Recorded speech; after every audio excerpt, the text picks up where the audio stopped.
صلاة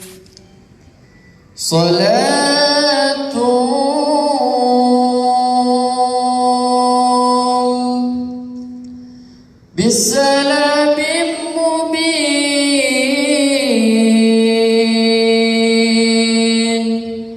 لنقطة التعيين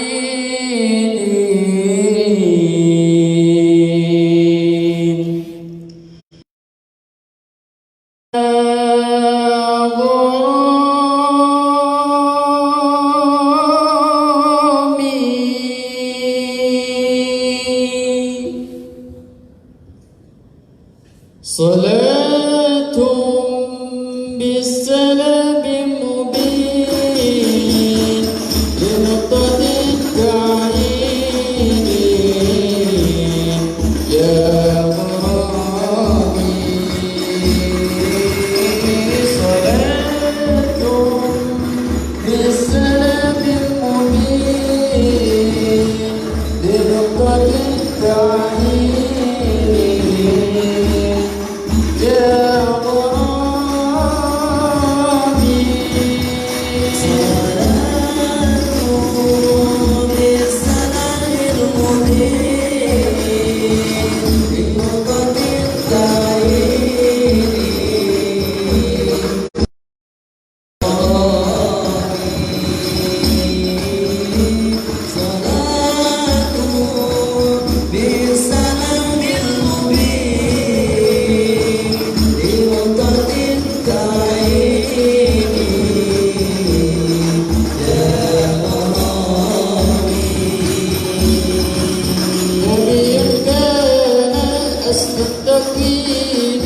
من أهل كن فيكن يا غرامي نبي كان أصل التكوين من أهل كن فيكن يا غرامي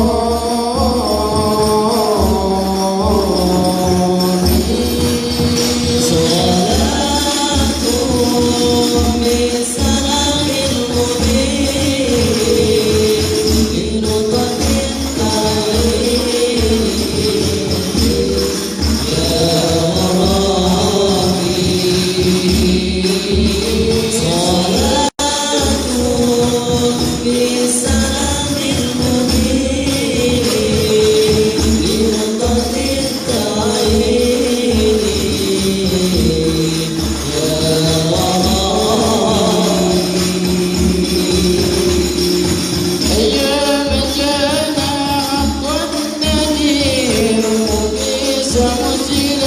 صدور الرشاد أيام كان أقوى النذير وجيز وسيلا صدور الرشاد صلاة بالسلام المبين لنقطة التعيين يا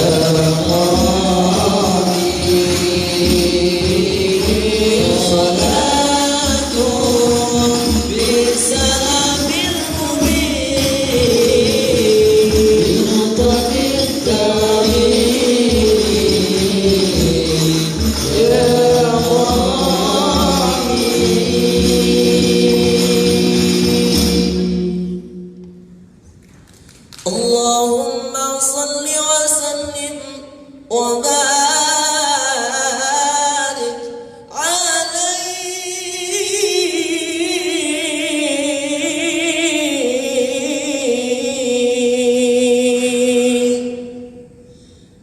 السلام عليكم وعليكم السلام.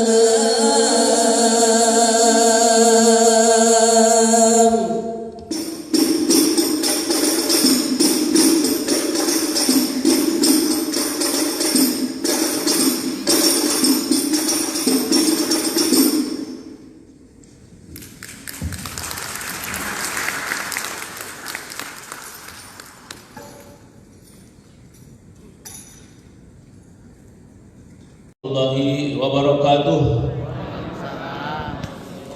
Ini banyak yang mendoakan saya sih. Itu enaknya kalau kita pembicara publik banyak yang mendoakan. sekaligus, dan itu lengkap dengan rahmat dan berkatnya seperti bunyi pantun tadi itu. Alhamdulillahirabbil alamin wa bihi nasta'inu ala umuri dunya waddin. Wassalatu wassalamu ala asyrafil anbiya'i wal mursalin wa ala alihi wa sahbihi ajma'in. Amma ba'du. Ini ainnya jelas ya. Jadi bahwa ini santri ya, insyaallah.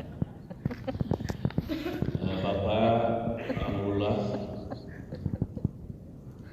Hasbana Imam Kepala Perpustakaan Wilayah Jakarta ya, insyaallah sangat dimuliakan oleh Allah Subhanahu wa taala. Seperti pesan ayat yang dibacakan tadi bahwa yarfa'illahu alladziina aamanu minkum walladziina utul ilma darajat, akan selalu diangkat derajatnya orang-orang yang mencari, menuntut ilmu pengetahuan, tentu disertai dengan iman, beriman kepada Allah dan yang gaib-gaib ini ya, karena itu dasar keyakinan kita. Gaib ini menjadi kunci ketimbang yu'minuna bil mahdah, yu'minuna bil jasadi, yu'minuna bil jismi, yu'minuna bil fulus ya. Kalau dalam keyakinan kita justru yang benar itu adalah yu'minuna bil ghaib. Dan ini insyaallah akan derajatnya insyaallah karena menuntut ilmu pengetahuan. Dan terlebih lagi di sini ada yang amat terpelajar ya, Profesor Dr. Roslina Osman ya, dari International Islamic University Malaysia ya. Terima kasih Profesor yang sudah berkenan hadir untuk memberi sharing pengetahuan, pengalaman untuk kejayaan seminar nasional kita pada hari ini. Dan Ibu Safiratul Khair, ini sangat santri juga namanya ya, dan pasti khair ya, lebih khusus lagi khairah ya. PhD dari Universitas Gadjah Mada, universitas yang kita akui secara nasional ya, kehebatannya masuk ranking tertinggi ya, di antara yang tertinggi di Indonesia, dan juga tentunya masuk juga di ranking internasional. Kita tepuk tangan khusus untuk ibu ini karena kita berkiblat seperti UGM ya. Target kita bagaimana agar UIN Jakarta ini bisa mengikuti ya UGM, jadi makmum gitu, jadi imamnya UGM, kita UIN Jakarta menjadi makmum insyaallah. Dan juga kawan kita Bapak Agus Rifai PhD ya, beliau ini sudah tidak asing lagi bagi kita ya, beliau memang dosen UIN Jakarta tapi juga alumni ya, pakai ain di situ ya, daripada Malaysia ya. Dan tentu seluruh peserta ya seminar nasional yang hadir pada hari ini, mudah-mudahan semua nanti bisa mendapatkan manfaat, karena kunci sebetulnya itu adalah manfaat ya. Fadzakir in nafa'atiz dzikra, beringatlah, tapi hanya yang merasakan ada manfaat yang akan mendapatkan pencerahan. Kalau tidak bermanfaat ya tidak ada gunanya. Oleh karena itu ya, seminar ini kita doakan mudah-mudahan semua yang hadir dapat mengambil manfaat ya sebaik-baiknya, tentu penuh dengan perhatian, penuh dengan attention, sehingga bisa menyerap apa yang disampaikan. Selain tentunya membangun juga silaturahim, membangun connection ya dengan kawan-kawan yang barangkali belum sempat kenal sebelumnya. Kita tentu bersyukur kepada Allah Subhanahu wa taala, karena tidak ada yang terjadi di alam raya ini kalau tidak ada kontribusi atau power of God ya. Jadi Allah lah yang menentukan segalanya. Semua gerak-gerik kita, tingkah laku kita, pikiran kita, bahkan denyut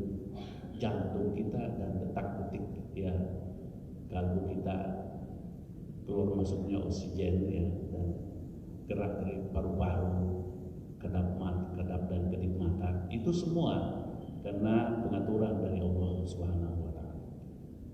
Nah, ini kita yakin sekali bahwa Allah sangat berperanan ya.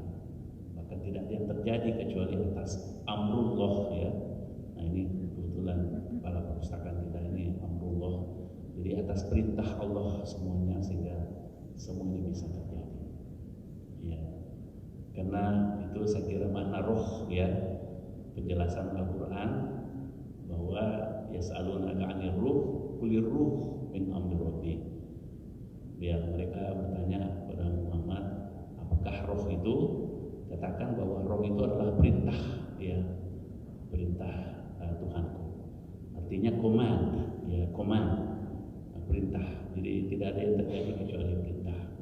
Saya lebih cenderung memaknai amr di sini dengan perintah ketimbang memaknainya dengan urusan. Karena kalau urusan yang seolah ya urusan Allah semua, nah, tapi sebetulnya kan ingin ikut terlibat dalam proses kehidupan ini, dan tentu Tuhanlah yang akan menilai semua gerak-gerik kita dan termasuk niat-niat kita.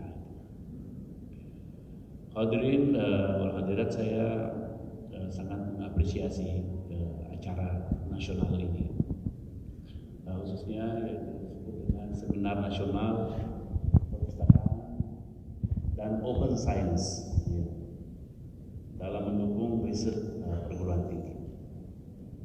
Saya kalau bicara orang menyebut perpustakaan selalu saya sebetulnya merinding ya, karena tidak ada yang membuat satu bangsa itu maju kecuali karena perpustakaan.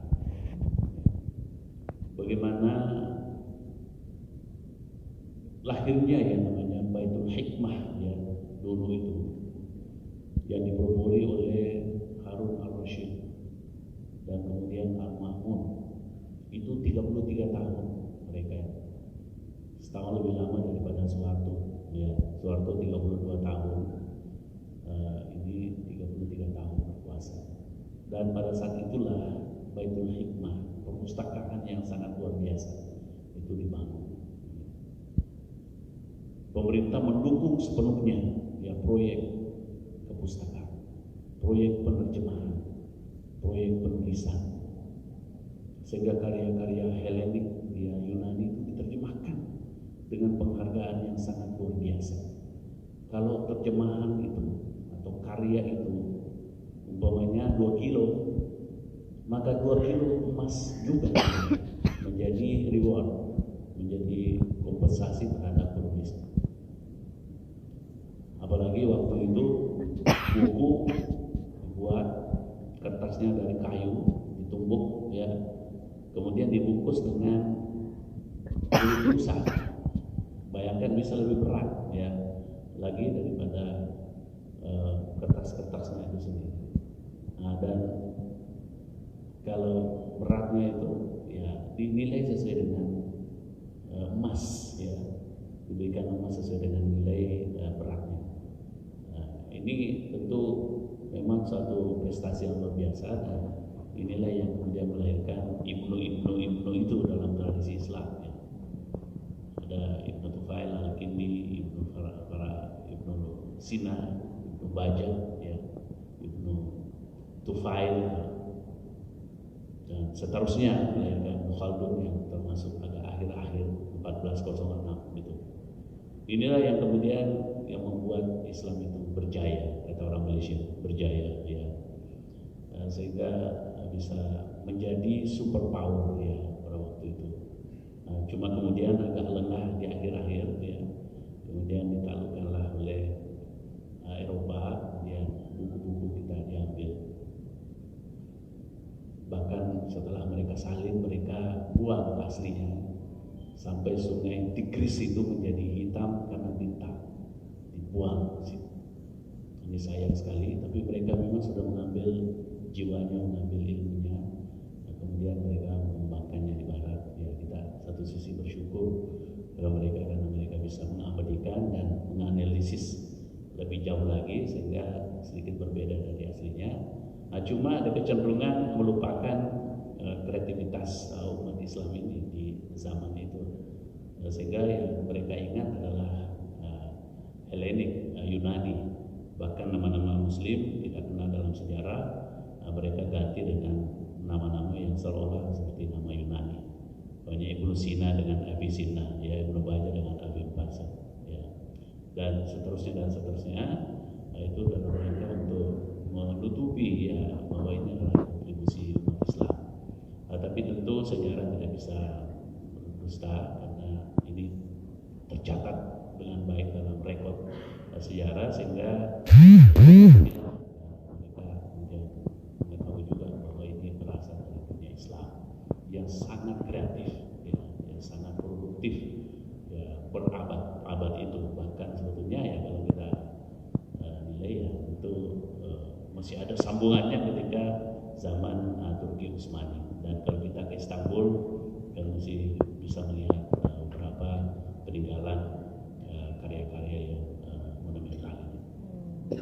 Ya cuma memang dengan peristiwa Baghdad kemarin itu ya pendudukan Amerika terhadap Irak, khususnya Baghdad dan beberapa kota, dan kemudian juga perpustakaan Islam menjadi luluh lantak lagi, ya, hancur lagi, ya, bahkan itu peninggalan-peninggalan ya yang sangat monumental pun sudah banyak yang dihilangkan. Ya. Nah, inilah kecelakaan sejarah lagi. Ya. Nah, tapi saya kira untuk kita di Indonesia ini seharusnya bisa membangun lagi banyak. Ya. Saya kawan dari Oman yang katanya punya kawan banyak di Timur Tengah, sultan-sultan dan amir-amir ini. Saya bilang begini Pak, mungkin sudah saatnya kita kembali membangun Baitul Hikmah. Satu saja, ya. Sebenarnya sih ada di setiap benua, tapi kalau kita mulai dengan satu, ya mungkin cukup di Jakarta saja atau di mana nanti ibu kota kita, ya, bisa di Kalimantan atau di Sulawesi. Saya sih maunya di Sulawesi, ya, kampung saya. Dibangun satu sehingga kalau kita mau belajar ya kita kesini. Karena kenapa kita ini sebetulnya ke Amerika, ke Eropa, ke Jepang, Australia sekolah ya sebetulnya karena perpustakaannya itu. Ya, kalau soal dosen ya dosen mereka hanya memberikan instruksi kepada kita untuk menulis makalah, aturan makalah begitu. Kemudian mereka baca, mereka arahkan. Tapi sebetulnya yang utama adalah bagaimana itu memanfaatkan perpustakaan, ya. Perpustakaan lengkap, ya. Saya dengan Pak Kepala Perpus ini, Pak Abdullah, itu dari McGill, ya. Dan saat itu ya kita memang menyaksikan buku yang luar biasa sekali, kayanya, kaya sekali. Bahkan buku-buku kuno yang kemudian menjadi rare books, buku langka, tidak bisa kita sentuh, tapi kita bisa lihat. Itu ada di McGill. Ya. Bahkan buku-buku yang nggak pernah kita lihat di sini itu dikumpulkan semua di sana. Jadi kitab Al-Um, ya, kitab Ar-Risalah, kitab Al-Ghazali, kitab Muqaddimah ada semua dengan lengkap dengan terjemahannya dalam bahasa Inggris, dalam bahasa-bahasa lain. Ini semua disediakan di sana di perpustakaan. Bahkan yang mutakhir, ya, khutbah-khutbah kita di sini itu mereka kumpulkan. Saya pikir buat apa ya mereka kumpulkan khutbah-khutbah Indonesia disatukan di sana. Rupanya kalau ada yang mau menulis tentang khutbah Indonesia ya itu orang ke McGill untuk melihat lebih lengkap itu informasi. Apalagi di Leiden, ya, di Leiden Insya Allah sangat luar biasa kekayaan ya literatur referensi yang mereka miliki. Nah, ini saya kira kalau bisa kita ciptakan satu ya di Jakarta atau di Indonesia ini, ya kita kalau mau meneliti ya ke sana lah kita. Ini seperti di Eropa, Amerika tadi itu kalau kita mencari informasi kayaknya semua ada yang tidak ada. Makanya dulu waktu kami mau dikirim ke luar negeri kan banyak yang protes. Kenapa sih santri-santri ini mau dikirim sekolah ke negeri kafir, ya, negeri sekuler, negeri ateis. Sampai ayah saya juga waktu itu terpengaruh juga, takut ya. Nah, tapi kemudian Pak Syafi'i Ma'arif berpidato ya, menyampaikan bahwa sekalipun iblis ya yang mendirikan universitas tapi lengkap perpustakaannya, ya di sana pun saya kirimkan santri-santri kami. Ya, itu pernyataan Pak Syafi'i Ma'arif, saya ingat sekali, dan ayah saya kemudian dan mungkin juga kawan-kawan lainnya dan yakin ya membulatkan tekad untuk bisa ke luar negeri sekolah, dan ternyata memang Masya Allah di sana informasi yang demikian kaya. Oke, jadi saya buka dulu, kemudian saya mulai sedikit beberapa presentasi ya. Jadi saya apresiasi kegiatan ini, dan mudah-mudahan bukan hanya sampai sini, sustainable terus di Jakarta menjadi Insya Allah menjadi pusat ya, ilmu pengetahuan, khususnya untuk ilmu pengetahuan keislaman. Insya Allah kita berusaha dengan ucapan Bismillahirrahmanirrahim. Seminar Nasional Perpustakaan dan Open Science dalam mendukung riset perguruan tinggi yang hari ini diselenggarakan di Syahidah Universitas Syariatullah Jakarta dengan Bismillahirrahmanirrahim. Bismillahirrahmanirrahim. Oke, assalamualaikum. Maaf, betulnya orang dalam, maksudnya orang kuliah sendiri, cuma kebetulan karena kurang paham dengan open science ya, open science. Pertanyaan saya adalah gini, sebenarnya jadi deg-degan. Gini, kalau mengenai open access, saya rasa juga setiap perguruan tinggi juga sudah memahami gitu ya. Udah mulai dengan repository dan sebagainya. Dan kebetulan saya baca beberapa artikel bahwa open science itu di Indonesia hanya baru dipelopori pertama kali itu juga baru berupa workshop itu oleh UNJ. Dan yang keduanya alhamdulillah oleh PT KAI untuk pertama kali diselenggarakan oleh UIN Jakarta. Dan maksud saya segini, tadi Ibu mengatakan bahwa kita harus memikirkan ke depan artinya kita harus memikirkan apa yang kita kerjakan itu harus memikirkan ke depan. Nah, pertanyaan saya, apakah ke depan itu kita dengan infrastruktur yang ada, dengan kesiapan, maksudnya kesiapan dari individu sendiri, maksudnya dari peneliti, dari pustakawan dan sebagainya, apakah maksudnya saya pengen contoh, apakah di Malaysia juga sudah menyelenggarakan seperti itu? Maksudnya dari segi kesiapan SDM, dana, infrastruktur dan sebagainya. Karena belakangan ini saya meneliti tentang open science di kalangan dosen, itu sebagian besar hanya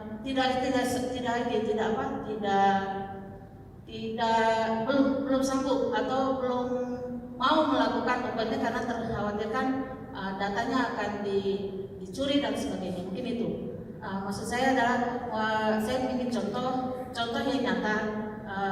Apa sih yang dimaksud dengan open science itu sesungguhnya? Kalau misalnya open access itu kan udah jelas ya dengan adanya repository. Sementara di repository sendiri itu juga masih banyak yang tidak open science, open access. Masih ada misalnya bab 1 lah, bab 4 lah. Nah, sementara kalau open science itu kan harus semuanya gitu. Nah, artinya saya minta Ibu memberikan contoh model yang real mungkin yang telah dibuat oleh Malaysia. Terima kasih banyak. Ada di dasarnya judulnya. Kami berdua juga pustakawan. Ya, judulnya adalah bahasa Indonesia sih open science, tantangan dan ketakutan para peneliti UIN Jakarta. Peneliti di sini bukan hanya dosen, tetapi termasuk juga laboran dan juga pustakawan. Asalnya mungkin saya nggak usah baca ya, nanti insya Allah katanya sih nanti masuk dalam jurnal. Ya, sebetulnya berangkat dari isu-isu ya, isu-isu terkait dengan mungkin dari pagi kita sudah mendengar tentang bagaimana ilmuwan pengetahuan saat ini ditekan oleh kapitalisme pengetahuan, di mana jurnal-jurnal aksesnya mahal dan sebagainya. Sebelumnya saya karena ini alatnya open science, tapi berusaha juga dalam penelitian ini berusaha open minimal open mind dan open eyes minimal ya. Yang penting ada bunyi open lah. Dan terus begitu keduanya semangat akses dari akses terbuka. Saya yakin Bapak Ibu bersama Bapak Ibu dan udah paham lah apa sih namanya dengan open access gitu ya. Open access salah satu mungkin melalui repository. Cuman kadang-kadang kita masih mungkin sampai sekarang sampai sore ini kita masih juga bingung ya. Bukan bingung sih, masih gerem-gerem apa itu dinamakan dengan open science. Sebetulnya levelnya cuma setingkat aja sih dari open access menjadi open science. Open access ya gimana sih kita bisa menunggu dan sebagainya. Sementara open science dimulai dari awal dari ibu yang dari saya dimulai dari proposal, dimulai dari data-datanya, dimulai dari cek-cek di mana di dalam penelitian itu kan kita harus open dan juga sampai akhirnya menghasilkan suatu produk, dan produk itu juga harus open sehingga tetapi kalau Kak khususnya yang saya dengar belum ada sih suatu contoh bagaimana sih menaruh itu produk kita yang hasil kerjaan kita ke dalam portal apa. Nah itulah mungkin yang harus kita pikirkan sebagai sesama pustakawan ya. Tidak hanya kita share di media sosial, tidak hanya kita share di research gate, tidak hanya kita share di akademi edu dan sebagainya, tetapi sebetulnya kalau menurut pandangan kami berdua bahwa dia harus win ya mungkin, atau perguruan tinggi itu harus memiliki suatu portal khusus yang menampung hasil-hasil riset daripada laboran, daripada dosen dan dosen dan pustakawan. Nah itu mungkin sebetulnya semangat kami adalah dari situ untuk memahami apa sih yang disebut open science dan bagaimana sih caranya untuk membuat suatu portal khusus itu. Apakah maksudnya jangan terjadi pembiaran ilmu pengetahuan yang dihasilkan oleh perguruan tinggi ditaruh di luar atau bagaimana gitu. Itu sangat disayangkan. Dan Universitas Jakarta sendiri ini sudah punya SK rektor itu tentang repository. Kalau saya di Bapak Ibu di perguruan tinggi sudah ada. Lalu pemerintah juga sudah merilis apa yang dimaksud dengan open dokumen Indonesia. Sudah ada buka belum? Saya baru tadi buka.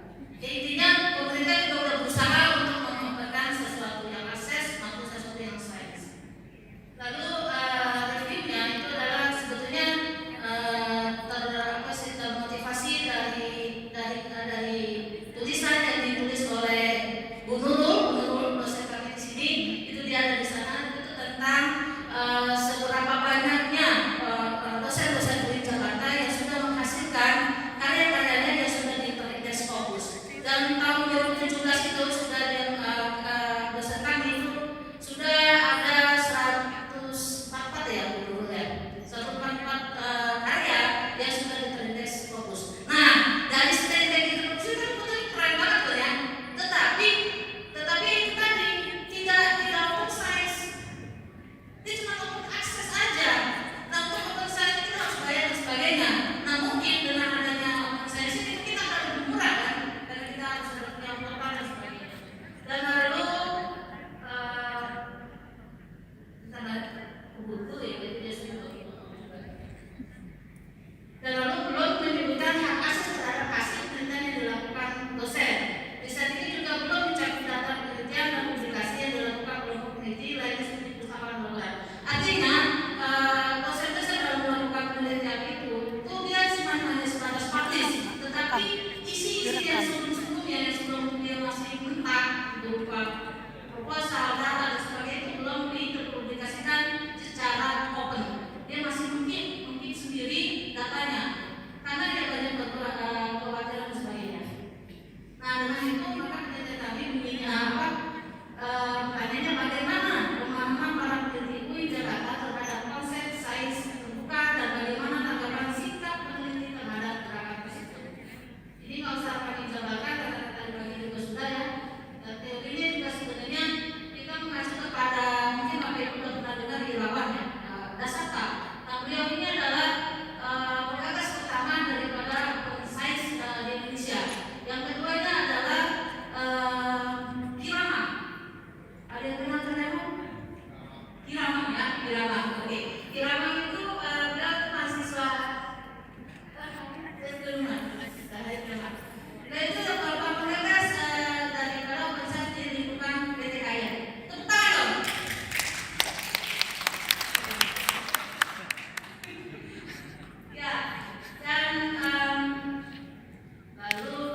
Dan begitu pun mungkin saya rasa juga di lembaga-lembaga lain. Lalu kalau misalnya istilahnya adalah istilah sains terbuka, akses terbuka, ini maksudnya adalah sebagian dosen atau sebagian peneliti itu mengatakan bahwa open science itu adalah open access.